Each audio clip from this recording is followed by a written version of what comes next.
Hello' everyone, আজি এটা নতুন ৰেচিপিৰে ৰুমিজ ব্লগলৈ আপোনালোক সকলোকে স্বাগতম জনাইছোঁ। আজি মই লৈ আহিছোঁ ৰসগোল্লা ৰেচিপি। ঘৰতে সহজে কেনেদৰেনো ৰসগোল্লা বনাব পাৰি এই সকলোখিনি আপোনালোকক দেখুৱাই যাম। ভিডিঅ'টো শেষলৈকে চাই থাকিব।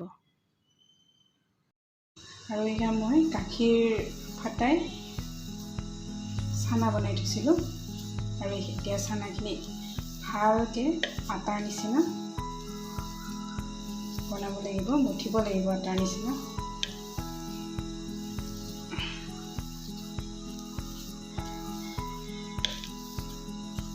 এয়া চাওক, পূৰা একদম আটাৰ লাড্ডুটোৰ নিচিনা হৈছে। আৰু এতিয়া মই ইয়াৰ পৰা সৰু সৰু লাড্ডু বনাম। এয়া মোৰ লাড্ডু ৰেডি হৈ গ'ল চানাৰে। যিহেতু আজি প্ৰথমবাৰৰ কাৰণে বনাইছোঁ, গতিকে বেছিকৈ নবনাওঁ।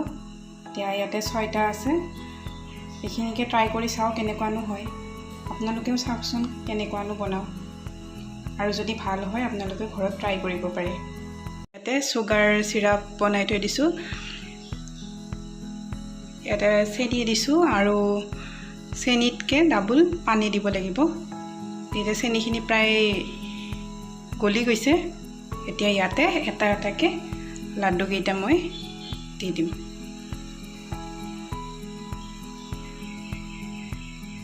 এটা এটাকৈ দিব, একেলগে দিলে ভাল নহ'ব।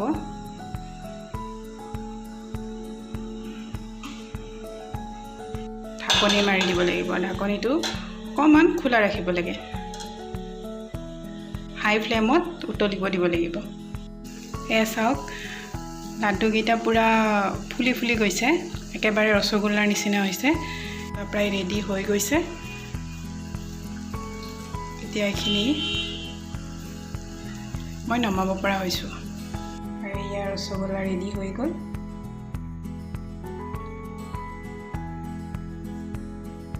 সঁচাকৈ দেখিবলৈ বৰ ধুনীয়া হৈছে আৰু খায়ো ভাল লাগিছে।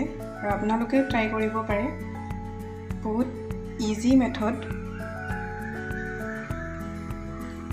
আৰু আপোনালোকেও ট্ৰাই কৰিবচোন, আৰু ট্ৰাই কৰি কেনেকুৱানো পায় মোক কমেণ্টত জনাব নাপাহৰিব। আৰু ভিডিঅ'টো যদি ভাল লাগিছে লাইক, কমেণ্ট, শ্বেয়াৰ কৰিব আৰু ছাবস্ক্ৰাইব কৰিব নাপাহৰিব। ধন্যবাদ।